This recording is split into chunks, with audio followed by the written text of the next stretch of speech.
এখানে দরকার এখানে এখানে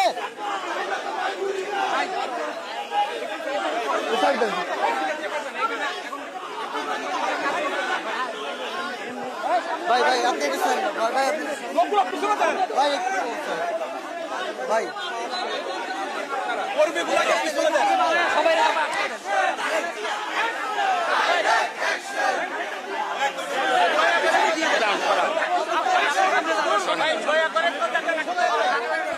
ওখানে পিছাতে হবে আপনি সামনে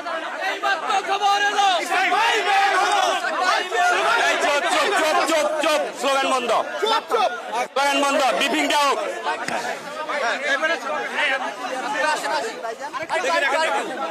বিসমিল্লাহির রহমানির রহিম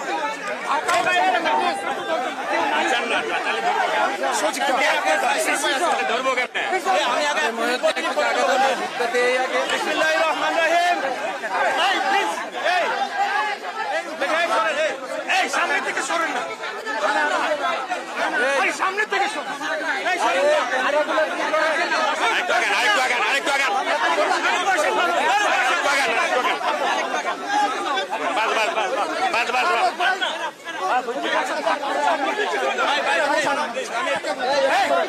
চুপ চুপ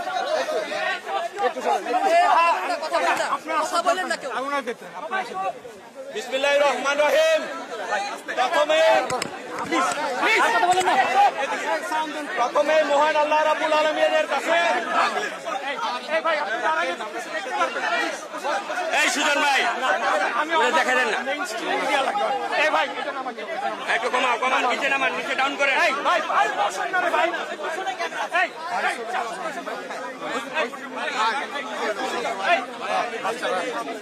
ভাই ঠিক আছে এখন ঠিক আছে এবার ঠিক আছে বিসমিল্লাহির রহমানির রহিম আবার আপনি আসছেন কেন এই দিক দিয়া সাইড দিয়ে বিসমিল্লাহির রহমানির রহিম আমরা দীর্ঘ 5 বছর আইনি সংগ্রাম করে 2020 সালে বাংলাদেশে যে একটা পাতানো নির্বাচন হয়েছিল আপনারা সবাই জানেন দক্ষিণ সিটি কর্পোরেশনে সেই সময় মেয়র তাপস জোর করে ঢাকা দক্ষিণ সিটি কর্পোরেশনকে দখল করার লক্ষ্যে ইভিএম এর ভোট জালিয়াতির মাধ্যমে কেন্দ্র দখল করে আমাদের প্রিসাইডিং অফিসার থেকে শুরু করে সবাইকে জোর করে বের করে দিয়ে একতরফাভাবে যে নির্বাচনী ডিক্লেয়ার নিয়েছেন সেই মামলা আমরা 2020 সালে করেছি দীর্ঘ আইনি প্রক্রিয়া শেষ করে আজকে আমরা ইনশাআল্লাহ আল্লাহর কাছে লাখো কোটি শুকরিয়া জানাই যে আজকে আমরা ন্যায় বিচার পেয়েছি বিজ্ঞ আদালত আমাদের সকল বক্তব্য শুনেছেন আমাদের 6 জন সাক্ষী দিয়েছেন বাদী সাক্ষী দিয়েছেন এবং এই নির্বাচনে যে একটি ত্রুটিপূর্ণ নির্বাচন ছিল ইভিএম জালিয়াতি ছিল ভোট ডাকাতি ছিল এবং সর্বশেষ একতরফাভাবে আমাদের সকল অভিযোগগুলোকে অস্বীকার করে যেভাবে একতরফা রায় দিয়েছে সেই রায়কে যে আমরা চ্যালেঞ্জ করেছি সেটা আজকে আমরা সন্দেহাতীতভাবে আজকে বিজ্ঞ আদালতে আমরা প্রমাণ করতে পেরেছি বিজ্ঞ আদালত নির্বাচন কমিশন আইন 2009 এর 53 নং 2 এর বিধি উপধারা অনুযায়ী স্থানীয় সরকার নির্বাচনের 2010 এর 59 এর খ ধারা মতে ওই নির্বাচনটিকে অবৈধ ঘোষণা করেছে এবং ইঞ্জিনিয়ার ইশরাক সাহেবকে মেয়র হিসেবে নির্বাচন কমিশন করবে এবং ভোটের মাধ্যমে ইনশাআল্লাহ ঢাকা দক্ষিণ সিটি কর্পোরেশনে অচিরেই মেয়র হিসেবে উনি শপথ গ্রহণ করবেন ধন্যবাদ সবাইকে এখন মেয়র ইশরাক সাহেব এখন আপনাদের সামনে কিছু বলবেন একটা বলেন না উনি বলেন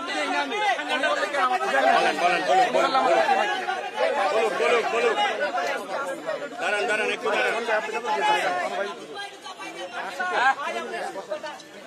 তোমরা আবার চেহারা দেখাতে হবে তোমাদের শোনাও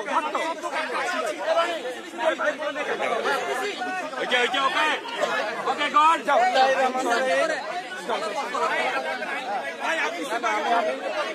ঠিক আছে বলেন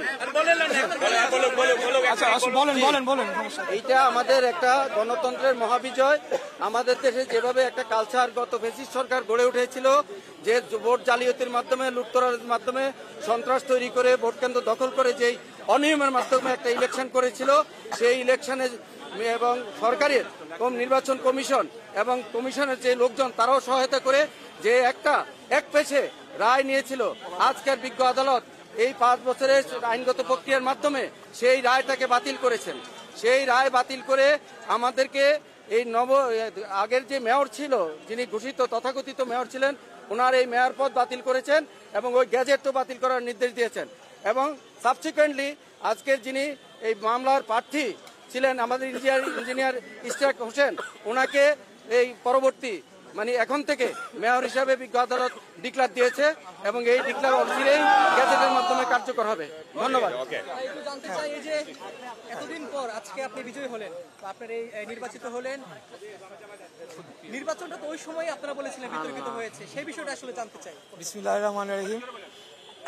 আমি প্রথমেই মহান আল্লাহ তাআলার কাছে শুকরিয়া জানিয়ে আজকে আপনাদের সামনে বক্তব্য রাখছি। আজকে আমরা ন্যায় বিচার পেয়েছি, এটাই হলো আজকের মূল আমাদের বিষয়।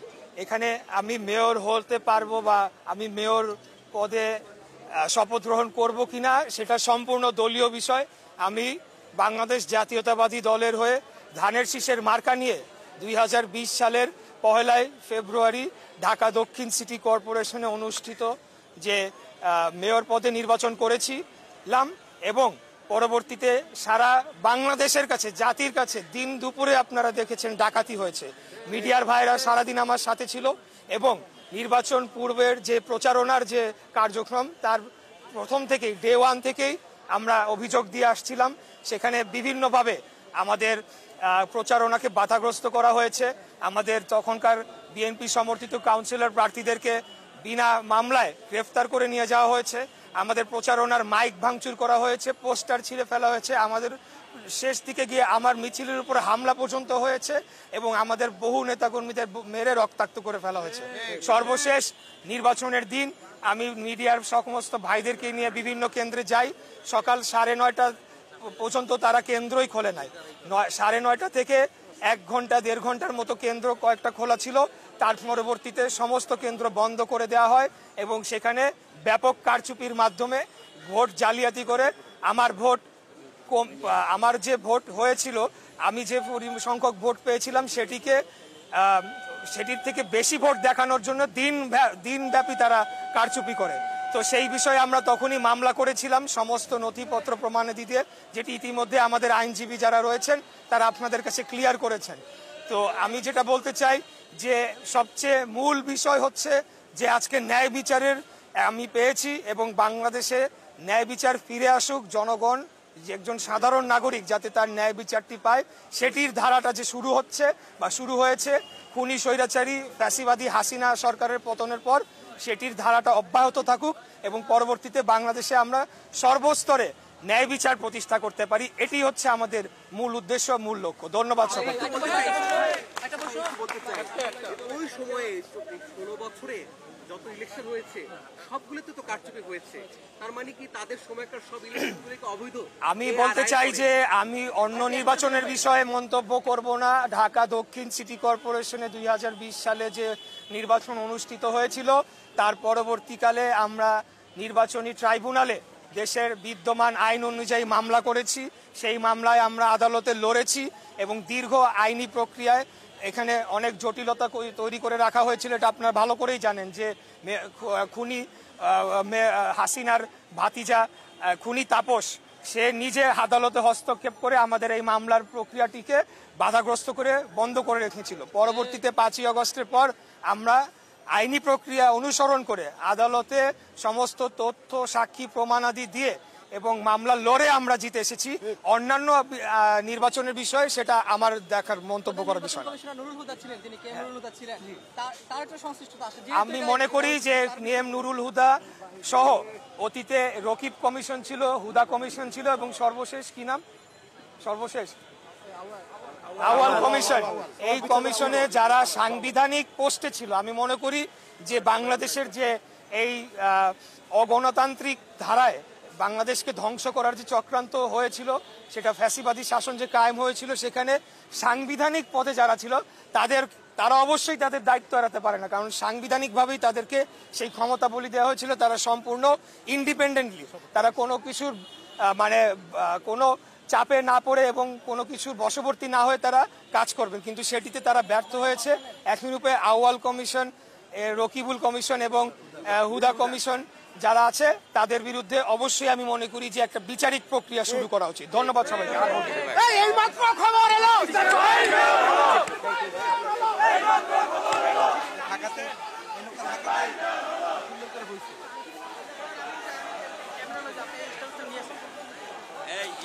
লাইভে থাকবো। হ্যাঁ লাইভে যাও না, যাও, এটা খুলবো তো। যাও, খুলো, তুমি স্ট্যান্ড ধরো, যাও যাও যাও, আগাও।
এই মুহূর্তে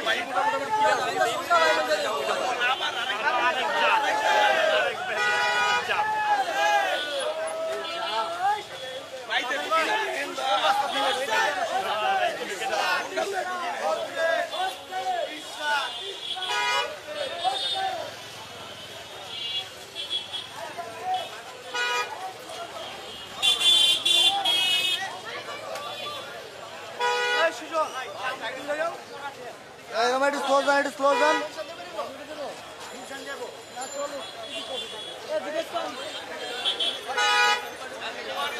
Party of the